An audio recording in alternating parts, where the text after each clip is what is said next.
Fala pessoal, tudo certo? Bom, tô num lugar aqui barulhento, aqui na beira de uma avenida aqui, então terá um barulhinho aí no fundo que às vezes pode atrapalhar. Bom, eu quero falar hoje sobre os carros que eu cogitei comprar, né? Então ali quando eu identifiquei mesmo que eu ia ter que trocar a SW4, então eu cogitei alguns carros, né? Eu quero já pegar o gancho aqui, já para começar a história, eu quero pegar duas perguntas de dois inscritos aí, de dois parceiraços, né? O primeiro foi o Lauri, né? O Lauri, ele me questionou então se eu não tinha cogitado o Honda Civic. Então, a respeito do Honda Civic, foi assim, ó, eu fiz uma comparação entre os dois. Confesso que eu não fui olhar o Honda Civic, mas eu fiz um comparativo mais dos números, né? Porque tem coisas que são muito comuns, hein? A gente sabe que, por exemplo, a questão de confiabilidade, né, das duas marcas, tanto Toyota como Honda, são muito parecidas, né? Bom, aí eu fiz uma comparação ali e vi que o Civic ganhava em algumas coisas e perdia em outras, né? Se a gente avaliasse, por exemplo, o preço no site das duas montadoras, o Civic era mais barato, né? O Civic ficava em torno dos 102.200, enquanto o Corolla ficava no 107.990, preço de site.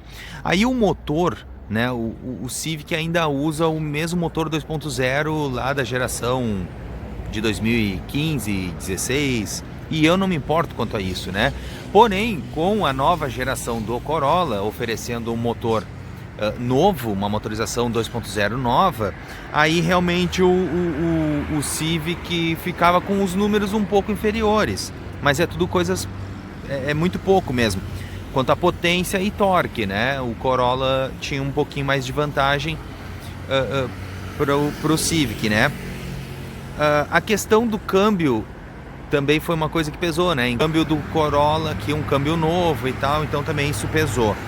Uma outra questão que pesou, que até é algo que o próprio Lauri comentou aí observou em alguns comentários, é o seguinte: o Corolla aqui na versão GLI, ele tem essa opção das rodas 16 polegadas, enquanto o Civic, ele só vem com opções de roda 17 polegadas, né? O Civic tem o porta-mala maior, então isso era uma vantagem para o Civic. O Civic é 1 centímetro mais longo, né? E tem um entre-eixo igual. E uma outra questão, por exemplo, a suspensão do Civic sempre foi à frente do Corolla, né? Mas, porém, nessa geração, a Toyota, então, coloca aí uma suspensão independente na traseira, e isso, digamos assim, bota os dois no mesmo patamar. E o Corolla, essa geração nova aqui do Corolla, tá com 5 anos de garantia. Não que talvez eu nem fique isso tudo com o carro, mas caso eu fique, né, são 5 anos de garantia frente a 3 anos então da Honda, né, no Civic.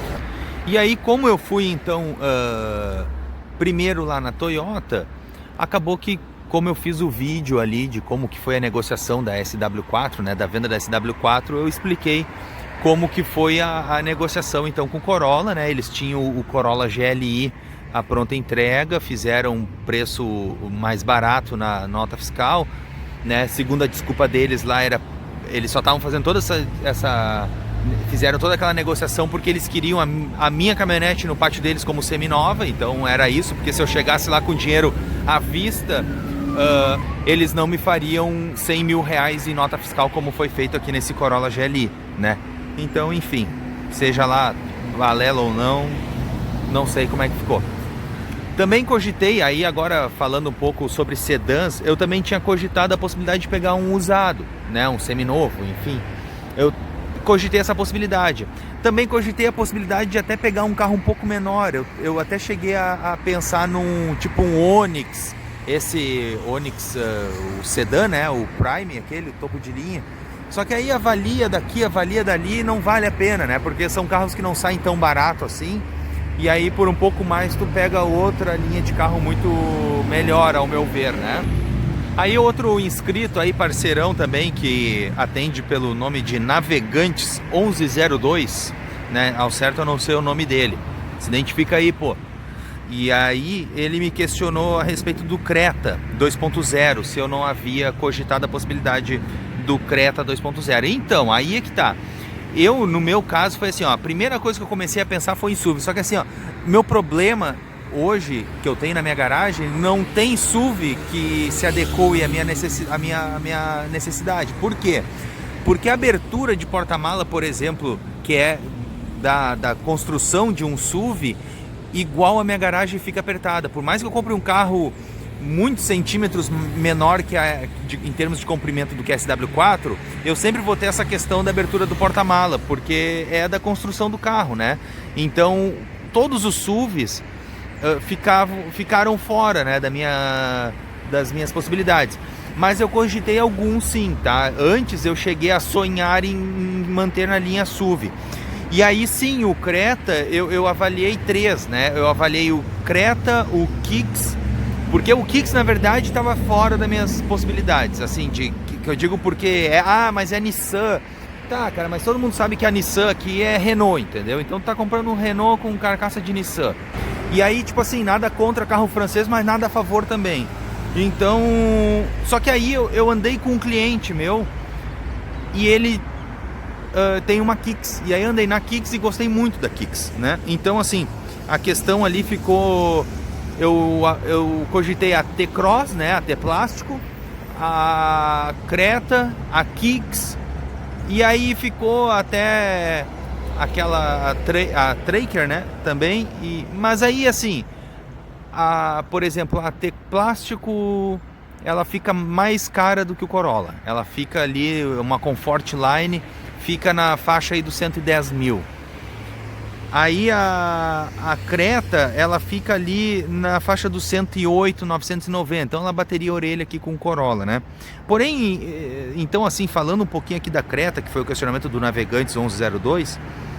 Então o Creta 2.0, assim, ó, ele tem a questão do consumo, né? Então que perderia ali pro T-Plástico ali nas minhas considerações.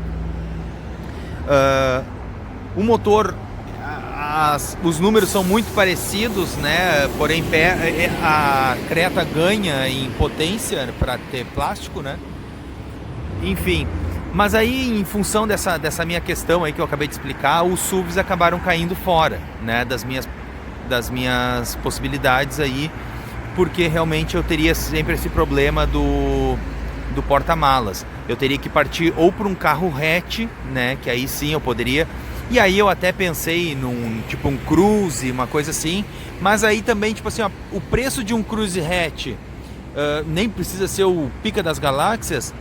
Eu, por exemplo, aqui no meu caso, saiu mais barato ficar com Corolla, né? E aí o Corolla eu tenho todo um relacionamento lá com a Toyota e tal, mas não sei se vou me manter na Toyota da próxima vez, tá? Confesso que eu ando meio desacreditado, mas isso aí eu explico em outro vídeo. E a questão então foi essa, né? Eu não tinha muitas possibilidades. Eu até cheguei a sonhar então me manter na linha SUV, mas igual eu ia só trocar 6 por meia dúzia, né? Então eu já estava saindo de um carro que era o meu sonho, para quê? Para cair numa armadilha de um carro que também não ia solucionar minhas questões, né? Então logo identifiquei que esse carro que eu teria que adquirir tinha que ser um sedã. Então esse sedã acabou aqui ficando o Corolla, né? Pensei em ir para uma linha meio seminova, né? Para pegar talvez algo diferente, mas aí também caí nessa história do custo para ter esses carros, né? Aqui peguei um carro zero, aquela coisa, né? O carro zero sempre tem um pouquinho de vantagem, né? E trocentas desvantagens também. Mas enfim, pessoal, era isso.